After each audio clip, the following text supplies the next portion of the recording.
Alhamdulillah, teman-teman yang dirahmati Allah, pada malam hari ini kita akan berbicara tentang diri kita sendiri, ya, tentang hati kita, tentang lisan kita dan sebagainya, untuk mengkoreksi diri kita masing-masing, apakah betul-betul lisan kita dan juga hati kita itu sudah lurus pada yang dikehendaki oleh Allah. Ya, jadi kalau dari segi syariatnya sendiri kita memang diperintahkan untuk berkata jujur apa adanya, tidak neko-neko dan sebagainya, seperti apa yang ada di dalam surat Al-Anzab, ya, ayat 70 dan 71 itu. Mari kita baca lagi. Surat ke-33 ayat 70 dan 71. Quran surat Al-Ahzab surat ke-33 ayat 70 dan 71. Ya. A'udzubillahi minasyaitonirrajim. Ya ayyuhalladzina amanu taqullaha wa qulu qawlan sadida. Yuslih lakum a'malakum wa yaghfir lakum dzunubakum wa may yuti'illaha wa rasulahu faqad faza fawzan 'azima. Hai orang-orang yang beriman, bertakwalah kamu kepada Allah dan katakanlah perkataan yang benar.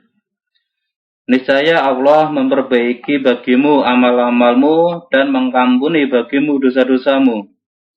Dan barang siapa mentaati Allah dan Rasul-Nya, maka sesungguhnya ia telah mendapat kemenangan yang besar. Iya, jadi kalau kita memang ingin memperoleh kemenangan yang besar, ya ini kebahagiaan yang kekal di surga nanti, maka resepnya ada di depan itu, ya. Ini seruannya pertama kepada orang yang beriman. A'udzubillahi minasyaitonir rajim. Ya ayyuhalladzina amanu taqullah. Ya ayyuhalladzina amanu taqullah. Jadi orang-orang yang beriman, bertakwalah kamu kepada Allah. Takutlah kamu kepada Allah. Taatlah kamu kepada Allah. Nah, kemudian disertai dengan perintah yang lainnya, dan supaya takut kepada Allah, taat kepada Allah, disertai dengan perintah lainnya, waqulu qawlan sadida. Dan kita diperintahkan untuk mengatakan perkataan yang benar.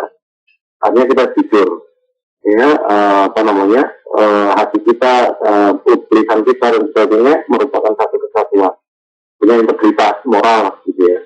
Nah, kalau kita seperti itu, kita seorang beriman itu betul-betul bertakwa, kemudian kita mengucapkan perkataan yang benar. Dan hakikatnya seperti yang sering saya katakan, kalau yaqulu qawlan itu tidak hanya bisa diterjemahkan sebagai berkata atau berucap atau mengucapkan, tetapi bisa dikatakan sebagai bersikap hidup, ya. Artinya bersikap hidup seperti orang-orang yang benar, gitu ya, bersikap hidup benar. Jadi lakum a'malakum wa yaghfir dzunubakum, maka Allah akan memperbaiki amal-amalmu, ya, dan mengampuni dosa-dosamu. Betapa bahagianya manusia yang amalnya itu diperbaiki oleh Allah. Ini Allah sendiri yang berjanji, Yuslih lakum a'malakum, dia akan memperbaiki bagi kamu amal-amal kamu.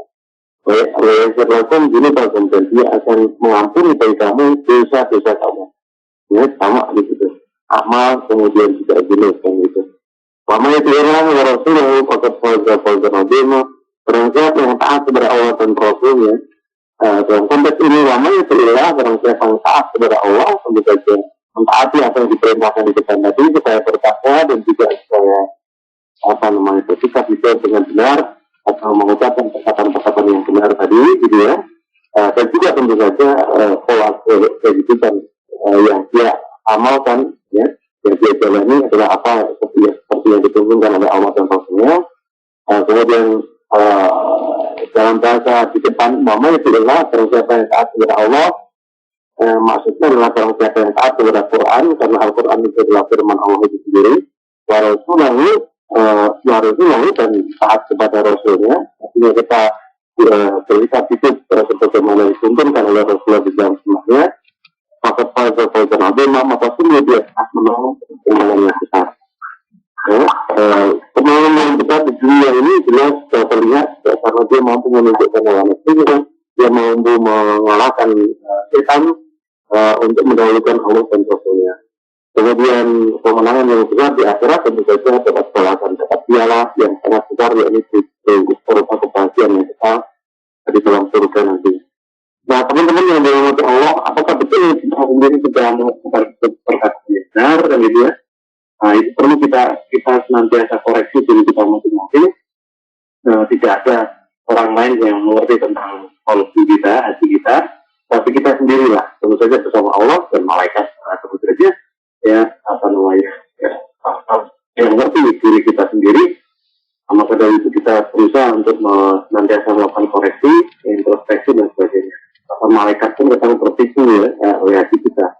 Allah tentu saja tidak akan begitu yang demikian. Teman-teman yang berbahagia, apakah kita berbicara tentang lisan? Allah sendiri mengingat kepada kita semuanya bahwa al-muslimu man kalimal muslimu min lisanihi wa yadihi. Yang orang Islam itu adalah orang Islam lain itu selamat dari yadnya, tangannya, wa yadihi, lisanihi wa yadihi, selamat dari lisannya dan juga tangannya. Lisan artinya berkata, ucapan, yang perkataan dan sebagainya. Kemudian wajah diri maksudnya tangannya, itu maksudnya adalah perbuatannya. Kalau kita memang ingin menjadi orang Islam, ya tentu saja jangan sampai lisan kita itu merugikan orang lain. Ya, dan juga perbuatan kita jangan sampai merugikan orang lain. Bahkan justru ya, dengan lisan kita berusaha untuk mensejahterakan orang lain. Dengan lisan kita berusaha untuk menyelamatkan orang lain dari siksa dan neraka. Alias dengan lisan kita mampu berdakwah kepada orang lain sehingga yang tadinya jelek menjadi baik, yang tadinya kecil menjadi dermawan, yang tadinya malas menjadi rajin, dan seterusnya. Sehingga sifat-sifat baik yang diajarkan oleh Islam itu betul-betul menjadi kepribadian masing-masing, dari kepribadian masing-masing orang Islam itu sendiri. Nah, teman-teman yang berbahagia, kita sudah beriman, ya, kita sudah mengenal Islam, kita sudah bersyahadat, ya. Insya Allah dalam posisi seperti itu kita hanya ada dua pilihan. Apakah kita mau betul-betul menjadi orang yang beriman, ataukah kita menjadi orang munafik? Nah, dalam konteks ini kita harus selalu ingat apa yang disampaikan oleh Rasulullah ya, tentang sifat-sifat orang munafik itu sendiri. Jadi dikatakan dalam sebuah hadisnya orang munafik itu cirinya ada tiga, ya, ida abada, wa ida wa'ada akhlaqa, wa ida minafona. Jadi apabila dia berkata, maka dia akan dusta. Apabila dia berjanji, maka dia akan mengingkari. Dan apabila dia dipercaya, dia akan berkhianat. Dia berkhianat. Nah, betulkah diri kita semuanya itu kita termasuk jauh dari penyakit-penyakit yang seperti ini, penyakit munafikan seperti ini, ya? Ataukah kita betul-betul sudah terbebas, ataukah kita justru masih hati kita, diri kita terkotori oleh penyakit-penyakit itu? Kalau sampai hati kita, mulut kita, lisan kita, pribadi kita masih terkotori oleh penyakit yang itu, ya tentu saja kita tidak akan selamat. Ya, tempat kita adalah neraka yang paling bawah, kata Allah seperti itu. Ya, ini Allah dengan bahasa terbahir, innal munafiqina fi asfalin minar. Sesungguhnya orang munafik itu adalah berada di neraka yang paling bawah. Kalau itu tidak menjadi. Oleh karena itu teman-teman yang berbahagia, senantiasa kita berusaha untuk menjaga agar pribadi kita jauh dari tiga sifat yang tadi. Bila kita lihat satu-satu, kita.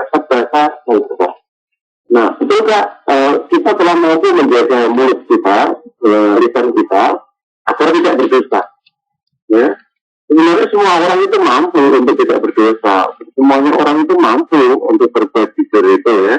Tetapi karena kepentingan yang sifatnya sementara, kepentingan yang sifatnya duniawi, atau hal-hal yang lain yang memang dia cenderung meremehkan meremehkan agama, meremehkan nilai-nilai moral, yang meremehkan temannya dan sebagainya, saudaranya dan sebagainya, kalau kemudian dia sampai berbuat seperti itu.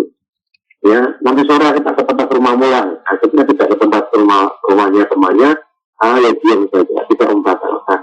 Ya, tentu saja kalau kita memang tidak berusaha untuk berkata bahwa mendadak ke tempat temannya, ya dipenuhi betul gitu ya. Atau orang-orang yang kita berdagang di pasar dan sebagainya, sungguh mati, barang ini tidak boleh dibeli dengan harga 10.000. pula anir itu sebenarnya mau habis mau samen dan sebagainya. Nah tentu saja seperti itu berdusta kalau memang apa namanya sebenarnya dia harganya dia beli itu kurang dari 10.000. Nah teman-teman yang berbahagia jangan sampai ya kita apa namanya membiarkan diri kita masing-masing itu ya melakukan hal yang seperti itu. Karena kalau kita melakukan sekali, nanti cenderung akan terulang yang kedua kali. Kalau terulang yang kedua kali, kenapa ya enggak yang ketiga? Kalau sudah yang ketiga, kenapa enggak yang keempat? Kalau sudah yang keempat, kenapa enggak yang kelima dan seterusnya? Hingga akhirnya kita sadari bahwa kedustaan itu menjadi bagian dari kepribadian kita. Ini kepribadian orang munafik gitu. Nah, untuk bisa menjadikan diri kita bersih dari penyakit nifak, ya, seperti itu, maka yang bisa mendisiplinkan adalah diri kita sendiri. Maka begitu terlintas keinginan untuk berdosa, berhenti, belokkan ke arah yang lain. Ya, takutlah kepada siksa api neraka. Ya, takutlah kepada siksa api neraka yang paling bawah yang disediakan oleh orang munafik itu. Ya, sehingga kita betul-betul disiplin dengan ucapan kita. Ya, kita berkata yang benar-benar saja, kalau tidak benar tidak diucapkan gitu.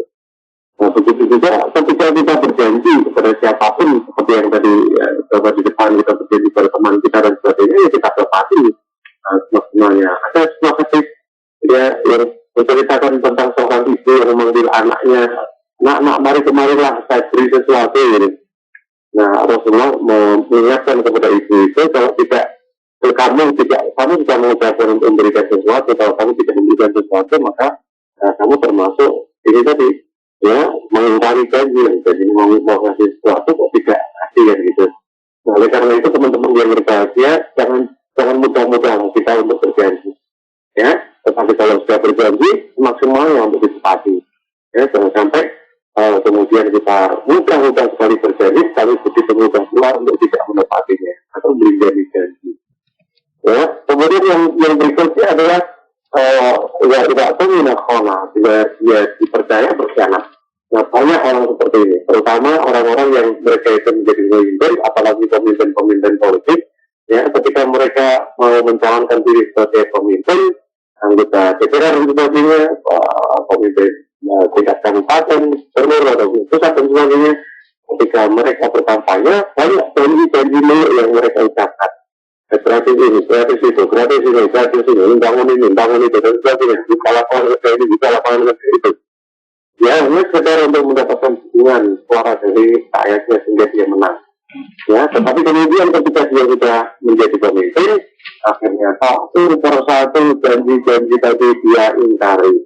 Nah, teman-teman yang berbahagia, nah ini termasuk orang yang berkhianat karena dia tidak memenuhi janjinya tadi.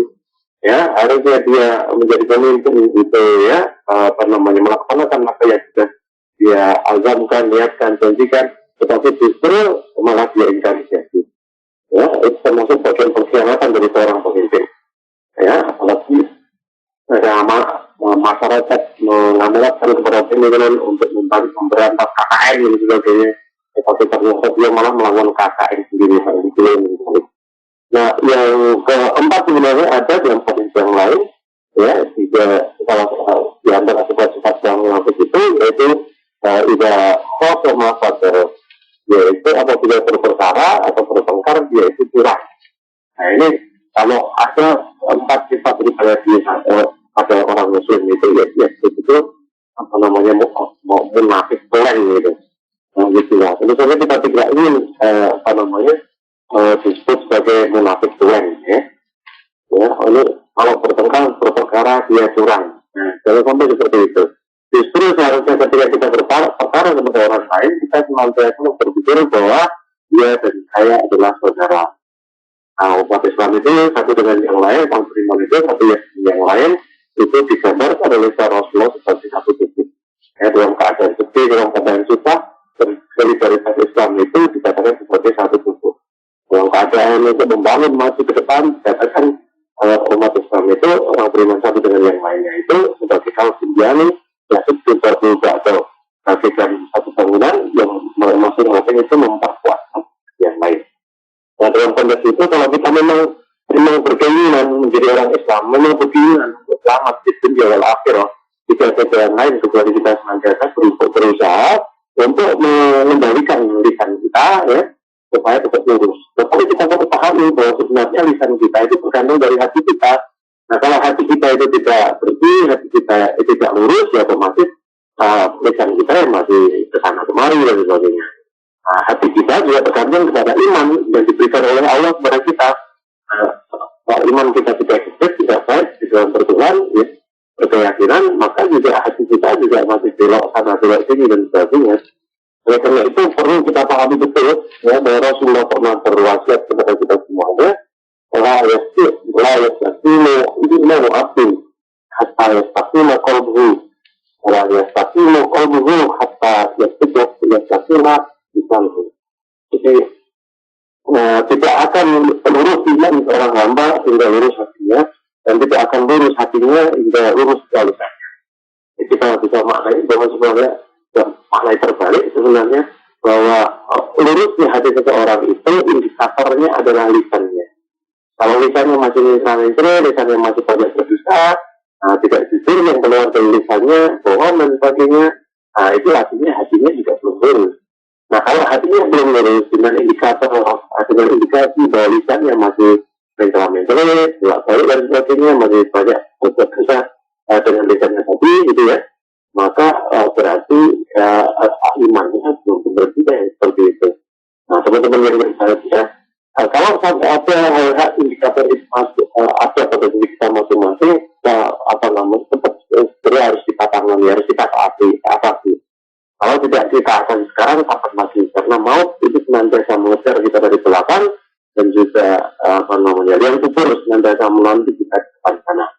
Apalagi Rasulullah itu mengingatkan kepada kita, ya, tentang kejujuran itu, ya, tentang satu katanya Rasulullah mengingatkan kepada kita supaya kita terus diri, ya,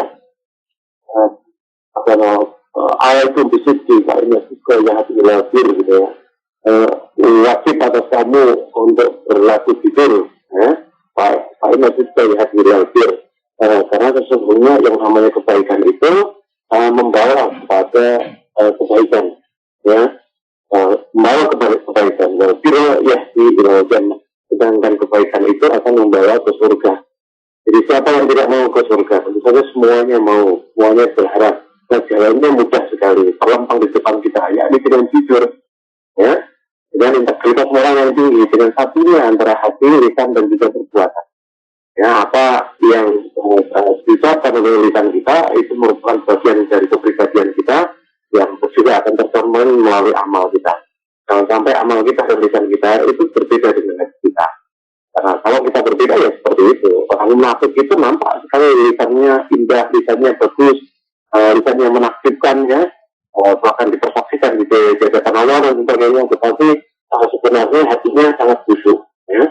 Nah, kalau hatinya yang sangat busuk itu ya wajar saja. Kalau kemudian orang munafik itu tempatnya dia di neraka yang paling bawah, ya. Coba kita tidak salah satu sifat orang munafik itu yang kalau menunjukkan bahwa lisannya terus, gitu ya, banyak orang tertarik kepadanya pada surat Al-Baqarah ayat 204 itu. Mari kasih menurut orang lain yang gitu. Quran surat Al-Baqarah ayat 204. Wa minan nasi ma yu'jibuka qawluhu fil hayatid dunya wa yushhidullaha ala ma fi qalbihi wa huwa 'aladdul khisam. Di antara manusia ada orang yang ucapannya tentang kehidupan dunia menarik hatimu, dan dipersaksikannya kepada Allah atas kebenaran isi hatinya. Kepada hal itu adalah penantang yang paling keras. Ya, dia menarik nanti orang-orang munafik itu ya, contoh dia zakat, dia ngaji, dia juga pikir sama seperti kita, ya.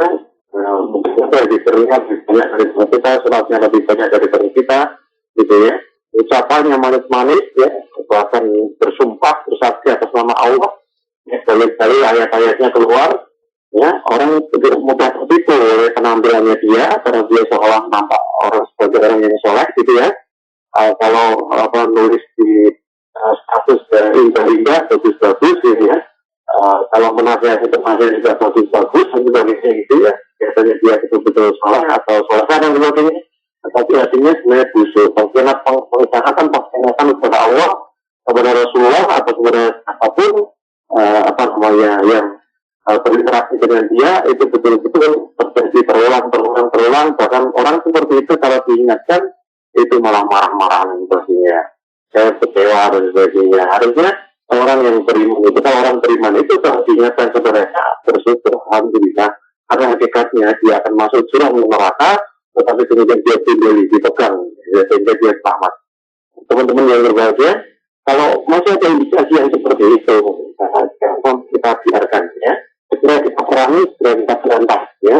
Nah, kenapa kok terjadi perbedaan antara hati dengan lisan atau antara hati dengan perbuatan, ya, antara hati sanubarinya dengan statusnya dan sebagainya kita bisa lihat karena orang munafik itu dia senantiasa berada dalam stadium ya, mudah jadi ngapain balik la ilaha illallah wa la ilaha illallah.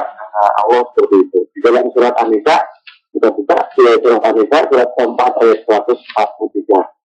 Ya, jadi Allah membuka isi orang munafik itu sebenarnya seperti itu, karena dia senantiasa berada dalam stadium tidak beriman kepada Allah dan hari akhir. Tapi karena hubungan seperti itu, atau dia besar hubungan seperti itu, atau orang tuanya sebagai muslim dan sebagainya, kemudian dia ikut ikutan muslim, tetapi itu dengan setengah hati, tidak terkapa. Mari kita baca. Quran surat An-Nisa ayat 142. Innal munafiqina yukhadi'una Allaha wa huwa khadi'uhum. Wa idza qamu ila sholati qamu kusala yura'una an-nasa wa la yadhkuruna Allaha illa qalila. Ya. Sesungguhnya orang-orang munafik itu menipu Allah, dan Allah akan membalas tipuan mereka. Dan apabila mereka berdiri untuk sholat, mereka berdiri dengan malas. Mereka bermaksud riya dengan sholat di hadapan manusia. Dan tidaklah mereka menyebut Allah kecuali sedikit sekali. Ya, terus yang berikutnya ayat 143 ya. 143. Mutabadzabina baina dzalik. La ilaha ulai wa la ilaha ulai. Wa ma yudlilillahu falang tajidalahu sabila. Mereka dalam keadaan ragu-ragu antara yang demikian, yakni iman atau kafir. Tidak masuk kepada golongan ini, yakni orang-orang beriman, dan tidak pula kepada golongan itu, yakni orang-orang kafir.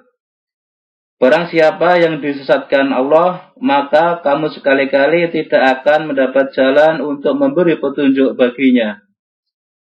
Iya. Jadi yang pertama kita bisa menyaksikan di ayat 142 kata innal munafiqina yukhadi'una Allah wa huwa khadi'uhum. Sesungguhnya orang-orang munafik itu mereka itu menipu Allah. Ya mana mungkin Allah bisa ditipu. Allah ngerti apa yang terlintas dalam hati, apa yang tersembunyi maupun diterangkan, itu semuanya diketahui Allah. Maka orang munafik mau menipu Allah, tidak bisa dia menipu Allah. Dia hanya merasa bahwa dia bisa menipu, tapi hakikatnya mereka itu hanya tertipu oleh dirinya sendiri. Maka dikatakan bahwa khadi'uhum, ya, Allah membalas kebudayaan mereka, tertipu mereka, ya. Jadi mereka merasa dirinya telah menipu Allah, tetapi hakikatnya mereka tertipu oleh dirinya sendiri. Jadi tipu, disesatkan oleh Allah seperti itu. Kemudian berikutnya ciri yang kedua, wa idza qamu ila sholati qamu kusala. Ketika mereka itu berdiri untuk sholat, mereka berdiri dengan malasnya. Artinya kalau sholat mereka itu malas, ya. Jika waktunya mulur lagi. Ketika berangkat sholat pun, ya akhirnya cepat jelas gerakannya dan sebagainya, rumah imamnya kurang dan sebagainya. Ya, ketika sholat pun yang dipikir dunianya, dagangnya, kantornya dan sebagainya, tidak khusyuk berhadapan, tidak merasa berhadapan dengan Allah, tidak khusyuk ya sholatnya itu. Jangan sampai kita menjadi orang yang seperti itu. Ya, Kemudian berikutnya yura'una nasa. Mereka itu riak, bermaksud riak kepada manusia. Padahal kita tahu yang namanya riak itu adalah syirkul azhar, syirik kecil, meskipun kecil tetapi syirik yang akan menghapuskan hukum amal. Alhamdulillah. Wala yadkhulu la ilaha illa qalila, dan dia tidak mengingat kepada Allah kecuali sedikit saja. Harusnya yang namanya orang beriman itu ya ingat kepada Allah apa namanya banyak-banyaknya, ya, ya. Zikran kasir gitu ya, ingat kepada Allah yang artinya di dalam setiap perilaku, perbuatan, pemikiran dan sebagainya di situ selalu melibatkan Allah, ingat Allah. Ya.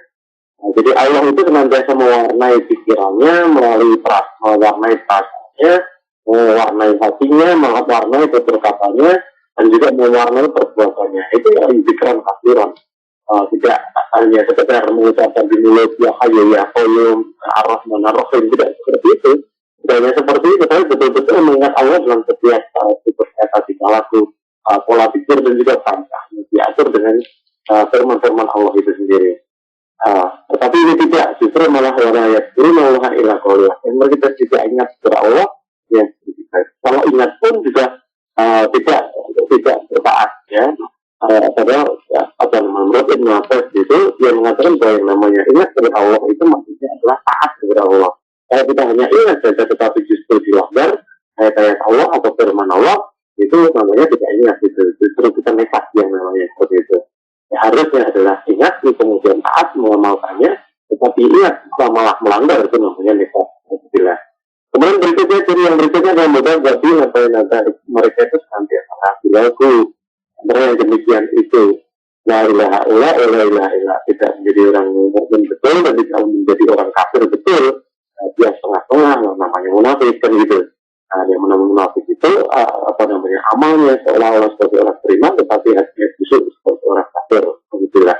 Nah, jangan sampai kita terkena penyakit yang seperti itu. Wa may yudillahu falan tajid lahu sabila. Kalau siapa yang Allah menyesatkannya, waspadai. Kalau kita menjadi orang munafik, itu jangan-jangan Allah itu akan menyesatkan kita. Harusnya kan berpikir seperti itu. Kalau saya masih berkata dusta, jangan dustaan saya ini Allah akan menyesatkan saya, kan gitu. Wah, kalau begitu Allah akan memasukkan saya ke neraka. Alhamdulillah, kita berbelok sampai kita berdusta. Di saat lain ketika mau mengingkari janji, nanti saya ingat, nanti berjanji Allah mau menyesatkan saya karena ingkar janji saya dan sebagainya. Jadi kalau Allah sudah menyesatkan seseorang, maka tidak ada orang yang bisa menemukan jalan, membantu dia mendapatkan jalan yang lurus, tidak ada sama sekali. Nah, teman-teman yang berbahagia, mari pada malam hari ini betul-betul kita azamkan diri kita masing-masing untuk hidup secara lurus, ya, untuk berkata secara lurus, ya, berkata secara lurus, kemudian juga beramal secara lurus, seperti apa yang dikehendaki Allah dan Rasulnya, sehingga kalau kita memang berbuat demikian, maka kemudian Allah akan menepati janjinya. Yusuf laku ma'amalakum berlaku gitu bagus. Allah akan memperbaiki amal-amal kita dengan bersikap secara konsisten untuk mempertahankan pelurusan lisan kita, ucapan kita, perbuatan kita dan sebagainya tadi. Maka sedikit demi sedikit amal kita akan menjadi baik.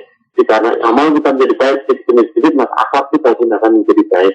Sehingga kebaikan-kebaikan yang diajarkan oleh Allah yang kita amalkan itu, ya, sedikit meresap ke dalam diri kepribadian kita, melakukan proses internalisasi dalam diri kita masing-masing, sehingga akhirnya kita terproses untuk menjadi pribadi yang semakin hari semakin baik, semakin hari dan semakin baik. Apalagi kemudian berlaku jenuh bagum, apalagi Allah berjanji akan mengampuni dosa-dosa kita kebahagiaannya orang seperti itu.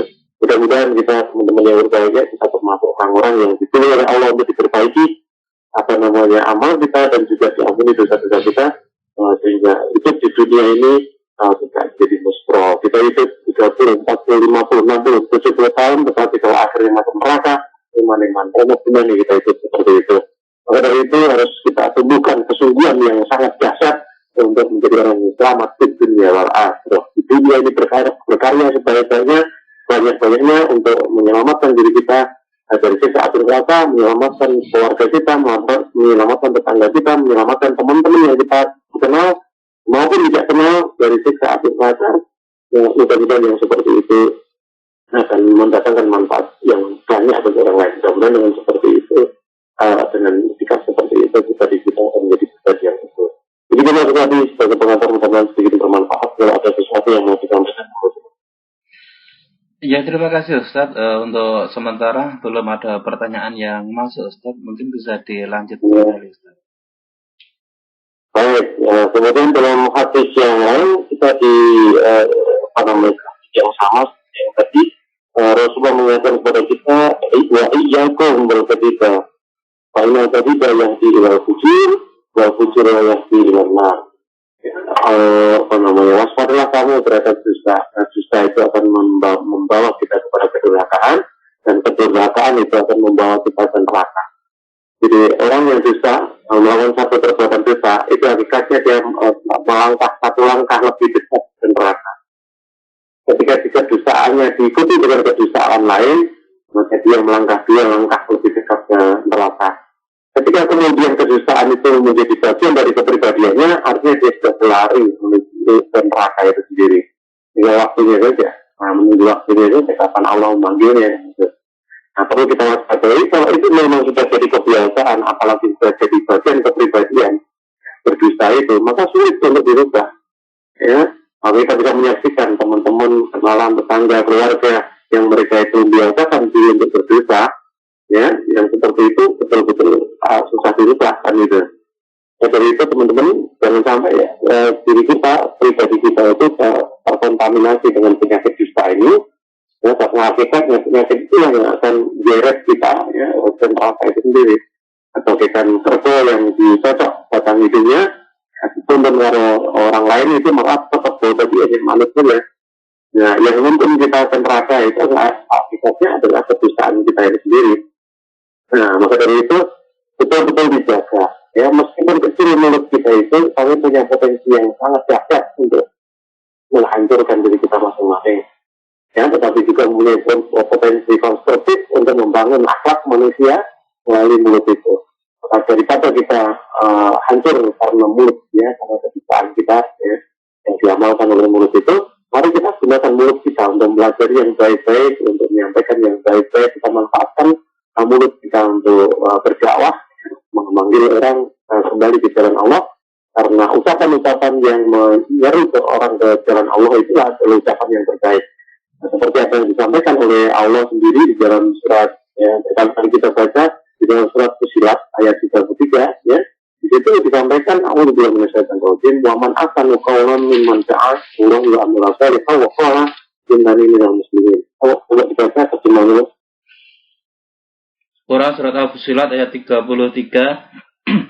Siapakah yang lebih baik perkataannya daripada orang yang menyeru kepada Allah, mengerjakan amal yang soleh, dan berkata, sesungguhnya aku termasuk orang-orang yang berserah diri. Ya, jadi seperti itu. Paman asal kaulan, dan siapakah yang lebih baik perkataannya? Perkataan lebih baik diucapkan dengan mulut. Paman asal kaulan, siapakah yang lebih baik perkataannya? Ini mencari Allah daripada orang yang menyeru di jalan Allah. Jadi tidak ada orang yang lebih baik daripada orang yang menggunakan perkataannya untuk menyeru orang ke jalan Allah. Nah, daripada kita mengucapkan sesuatu yang menyebabkan kita masuk neraka dengan berdusta mungkin, dengan berghibah mungkin, dengan memfitnah mungkin dan sebagainya, dengan namimah, adu domba dan sebagainya, ya, maka kita kembalikan betul mulut kita, tidak kita ucapkan kecuali yang baik-baik saja. Yang itu Rasulullah sendiri mengingatkan kepada kita semuanya, maka naik menubilah wa yaumil akhir faliyatu khairan aw liyasmut. Jadi barang siapa yang beriman kepada Allah dan hari akhir, maka hendaklah ia mengucapkan perkataan yang baik. Hanya baik saja yang diucapkan oleh mulutnya itu. Aliasmut. Atau kalau tidak ada perkataan yang baik, diam-diamlah gitu. Jangan kemudian kita ngomong, ya. Kalau omongan itu adalah dusta, ya. Di satu hadis katakan liasmut, ya, hadis lain liasmut, gitu. Sama, tidak artinya diam. Ya, jadi teman-teman yang berbahagia, mari kita disiplinkan. Kalau kita tidak mendisiplinkan mulut kita sendiri, ya, orang lain tidak bisa mendisiplinkan. Kalau kita takut kepada orang, karena kalau kita takut mengucapkan perkataan dosa karena manusia, maka ketika manusia tidak ada, orang yang kita takut tidak ada, maka kita akan berdosa. Tapi ketahuilah bahwa Allah itu senantiasa bersama kita. Nahnu aqrabu ilaihi min hablil warid. Allah senantiasa Allah itu lebih dekat, kami lebih dekat, kami lebih dekat bilang kepadanya min habli waris daripada surat lehernya di dalam surat Qaf ayat 16 itu. Kalau karena Allah senantiasa dekat kita kepada kita, lebih dekat daripada surat leher kita, mestinya kita sebagai hamba Allah yang beriman kepada Allah dan dari akhir kita merasa senantiasa diawasi. Karena kemana saja kita pergi, Allah senantiasa menyertai kita karena kebaikan lebih dekat daripada orang leher dari. Lagi di ayat lain Allah itu mengatakan ya ma'akum aina kuntum gitu. Dan dia Allah itu bersama kamu sekalian aina kuntum di mana saja kamu berada. Jika dibuka di dalam surat Al-Hadid, surat Al-Hadid adalah surat ke-57 ayat 4 gitu, di tengah-tengah di situ ada ayat yang mengatakan ada bagian yang mengatakan ya ma'akum aina kuntum. Baca saja. Quran surat Al-Hadid ayat 4. Ayatnya juga boleh dibaca dari atasnya, Ustaz. Iya, boleh. Dialah yang menciptakan langit dan bumi dalam 6 masa. Kemudian dia bersemayam di atas ars. Dia mengetahui apa yang masuk ke dalam bumi dan apa yang keluar daripadanya, dan apa yang turun dari langit dan apa yang naik kepadanya. Dan dia bersama kamu di mana saja kamu berada, dan Allah melihat apa yang kamu kerjakan. Ya, jadi di sini ada dua aspek yang sangat penting bagi kita semuanya. Yang pertama adalah aspek penyertaan Allah. Allah senantiasa menyertai kita. Wa ma'akum aina ma kuntum. Kalau di dalam diri kita, di dalam kepribadian kita, di dalam hati kita senantiasa merasa bahwa Allah itu hadir bersama kita, membersamai kita, ya, sedang Allah itu amat keras siksanya, maka kita akan takut. Ya, kita akan takut melakukan perbuatan yang melanggar norma-norma agama itu.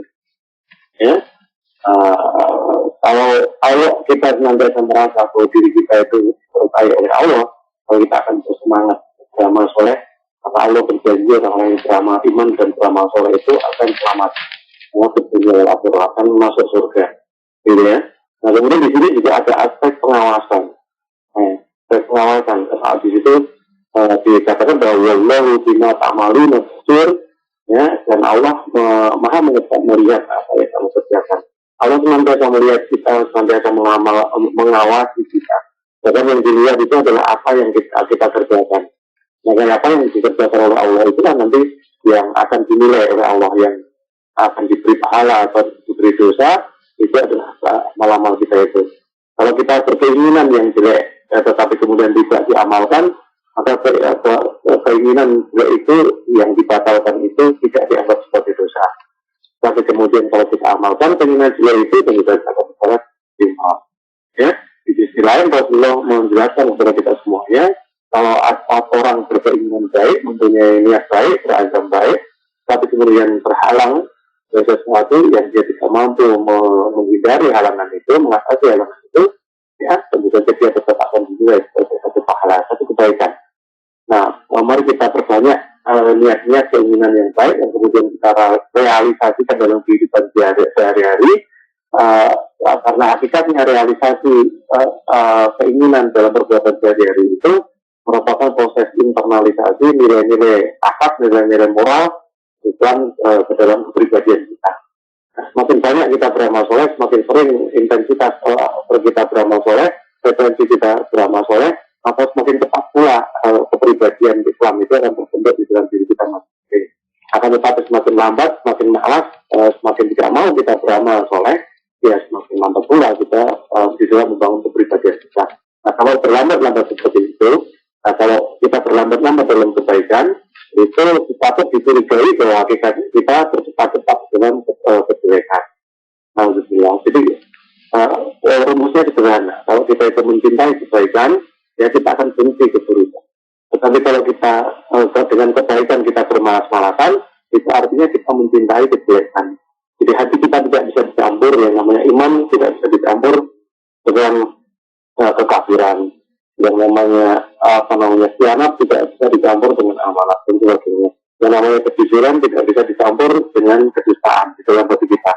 Maka dari itu mari segera kita berpihak kepada keimanan yang di dalamnya ada kejujuran dan juga amanah belum bisa menanggung apa namanya titipan Allah itu ya, melaksanakan apa yang menjadi titipan Allah, amanah Allah dan sebagainya. Nah, teman-teman yang berbahagia sudah jelas gamblang sebenarnya di depan mata kita apa yang seharusnya orang beriman itu hidup. Nah, tetapi banyak juga ikutan dunia ini yang menipu kita sehingga kita tersesat dari jalannya. Nah, karena kita sudah tahu jalan yang sesat itu seperti apa, yang baik itu seperti apa, ya jangan nekat. Kalau kita memang sedang dalam keadaan tersesat, dalam keadaan berbelok dari siratal mustaqim, ya segera kembali melangkah apa namanya di atas siratal mustaqim. Kita kembalikan sendiri. Jangan malu-malu untuk bertobat, jangan malu-malu untuk kembali ke jalan yang benar. Nah, kalau sampai malu untuk kembali ke jalan yang benar, nah, itu bahaya sekali. Nanti misalnya jadi karena bisa setan, alhamdulillah. Begitu Mas tadi sebagai tambahan, karena ada sesuatu yang mau disampaikan, monggo. Ya, terima kasih Ustadz. Ada pertanyaan di luar tema tadi Ustadz. Iya, boleh silakan. Ya, sebelumnya ada titipan salam dari Pak Sutrisno dari Jogja untuk Ustadz. Waalaikumsalam warahmatullahi wabarakatuh. Dan beliau menitipkan pertanyaan. Iya, silakan. Apakah setelah takbir keempat tidak ada tuntunannya berdoa bagi mayat Ustadz? Misalnya Allahumma la tatahrim dan seterusnya. Mohon penjelasannya Ustadz. Iya, sepanjang yang kita ketahui setelah takbir yang keempat itu kita salam gitu ya.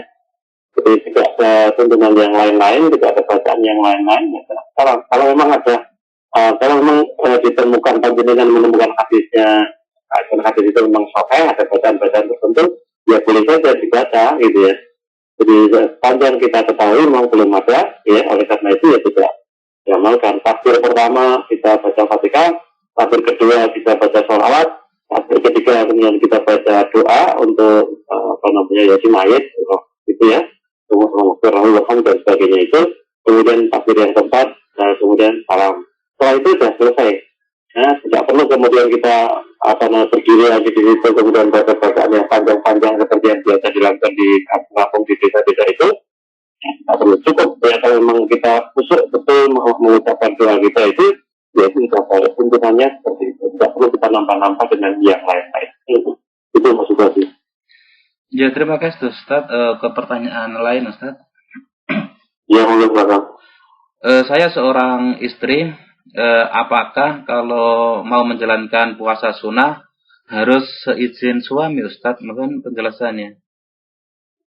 Oh iya betul. Jadi sebenarnya Rasulullah itu kalau istri itu kan anggota rumah tangga ya. Pemimpinnya adalah suami, kepala rumah tangga. Ya, yang menempatkan suami sebagai pemimpin rumah tangga itu bukan kita, bukan manusia, tetapi yang memilih sebagai ketua pemimpin itu adalah Allah. Karena yang memilih kepala rumah tangga, pemimpin itu adalah suami, adalah Allah ya. Yang menentukan suami itu sebagai kepala rumah tangga itu adalah Allah. Ya tentu saja sebagai istri itu menghormati apa namanya keputusan Allah itu yang itu. Nah, karena suami yang menjadi pemimpin, ya, ketua, kepala rumah tangga, maka ketika mau berbuat, hakikatnya mau berbuat apapun, ya, mau beramal apapun, hakikatnya istri itu mestinya konsultasi, minta izin kepada suami. Apalagi menyangkut kepribadian suami langsung.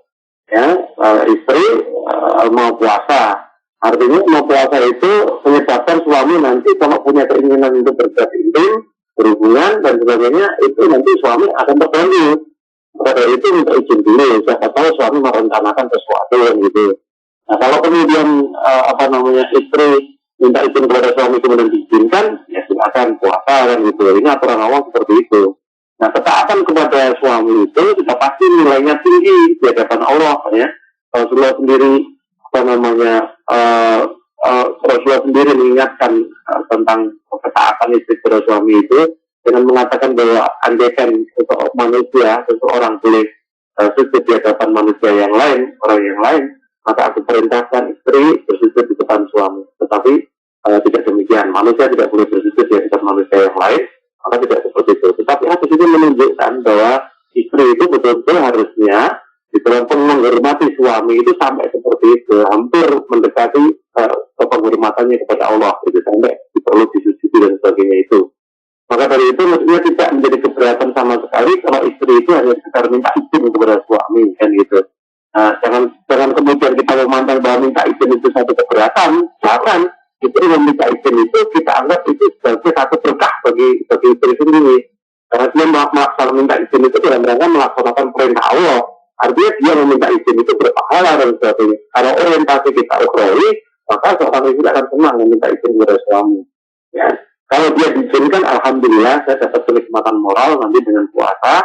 Tetapi kalau tidak diizinkan, alhamdulillah mungkin nanti saya dapat kenikmatan sensual karena berhubungan intim dengan suaminya dan sebagainya dan sebagainya. Jadi dua-duanya disyukuri ya, dengan alhamdulillah. Jadi jangan sampai aturan-aturan yang sudah ditetapkan oleh Allah itu menjadi keberatan bagi hati seorang istri, seorang wanita atau seorang laki-laki atau siapapun.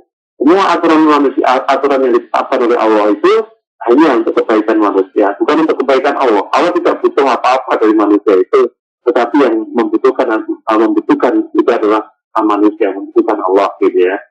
Sehingga sekali lagi ingat, biar minta izin kepada suami jangan dianggap minta izin itu sebagai keberatan, tetapi harus dianggap sebagai keberkahan karena itu yang memerintahkan adalah Allah, bukan suami minta izin, tetapi Allah lah yang memerintahkan supaya istri meminta izin kepada suami. Maka ketika istri meminta izin kepada suami, sudah pasti Allah akan memberikan berkahnya, akan memberikan pahalanya, akan memberikan ridhonya gitu.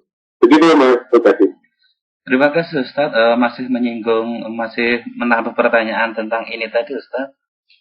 Ya, silakan. Apa hukumnya seorang istri memberi uang kepada orang tuanya sendiri dengan jerih payah sendiri Ustaz tanpa sepengetahuan suami? Karena takut akan menimbulkan permasalahan Ustaz, mohon diterangkan. Iya, itu nanti akan menimbulkan kemunafikan gitu. Ya, harusnya antara suami dan istri itu terbuka saja apa adanya. Suami yang soleh tidak akan melarang istrinya memberi uang kepada orang tua. Maka dari itu rumah tangga itu memang harus dibangun atas dasar trust, atas dasar rasa percaya. Ya, sakinah yang diharapkan dalam rumah tangga, ketenangan, kenyamanan yang diharapkan rumah tangga itu, dasarnya adalah mawaddah warahmah. Dasarnya adalah cinta, ya, dan kasih sayang. Ya, kalau di dalam keluarga itu sudah ada kecurigaan, sudah ada kekhawatiran, ya, mengalahkan rasa cinta dan kasih sayang satu dengan yang lain, maka keluarga rumah tangga itu kalau itu diteruskan maka akan bubrah. Cepat atau lambat akan bubrah.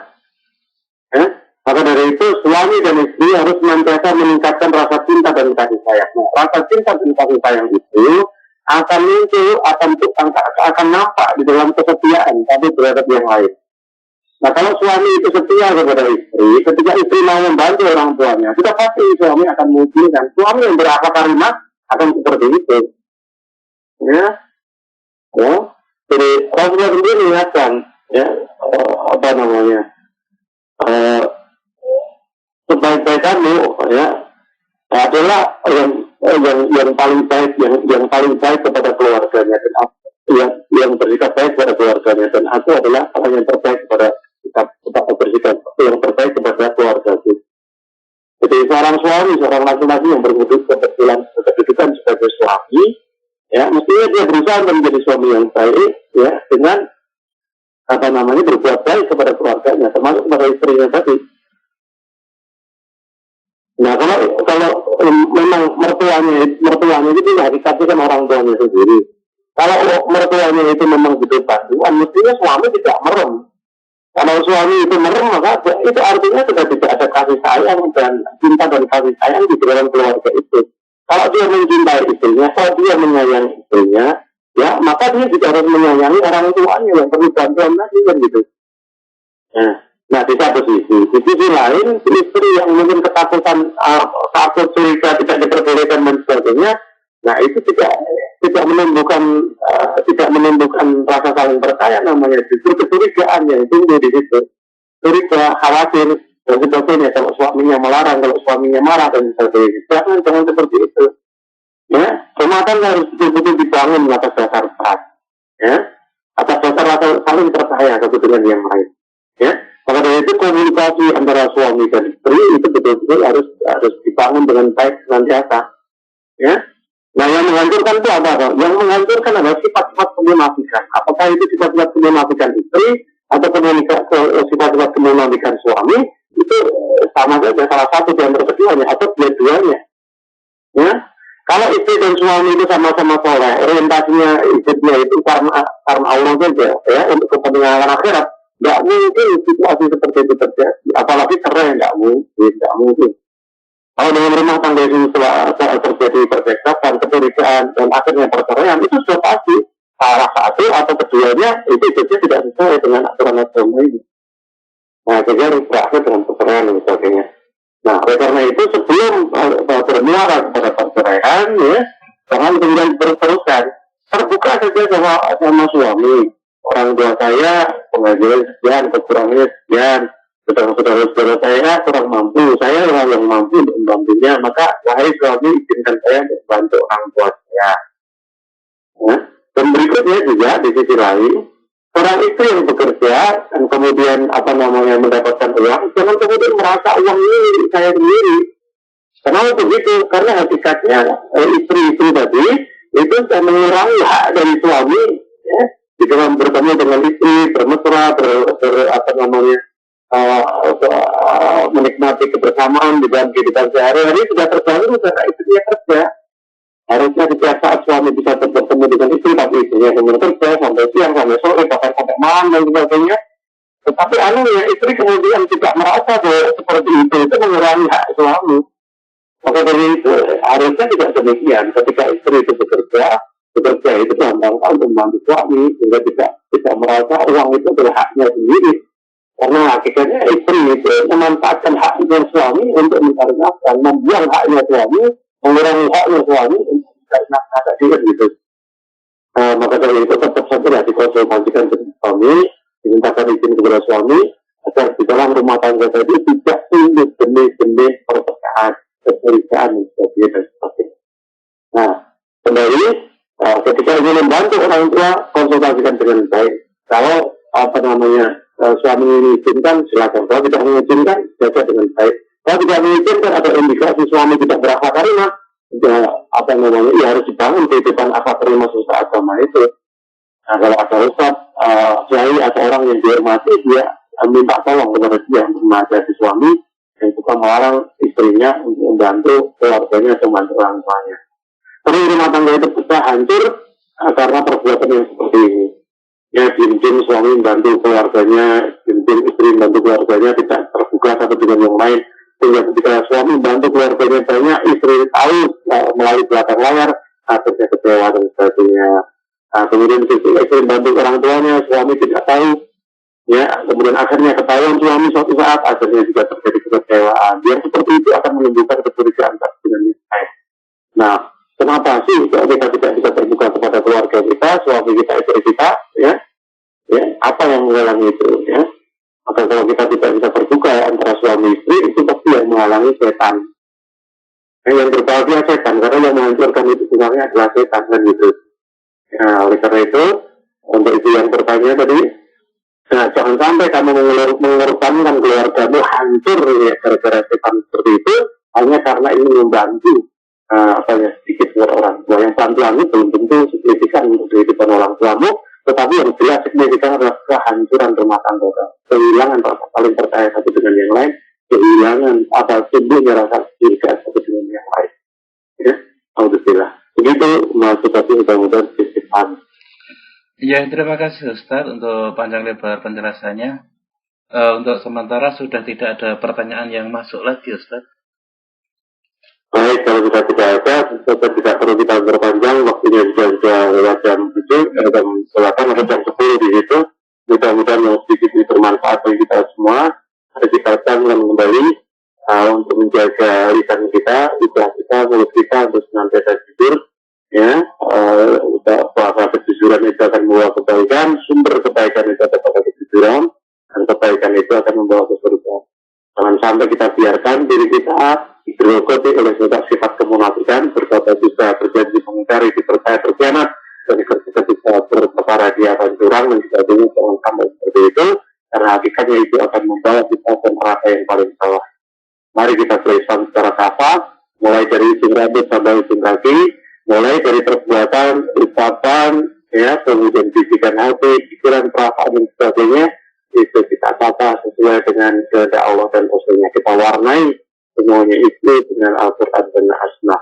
Mudah-mudahan dengan seperti itu, bersikap seperti itu, jadi kita akan terproses, ya, jadi pribadi muslim yang hebat, yang tangguh, yang nanti konsisten dengan kebaikan dan kebenaran.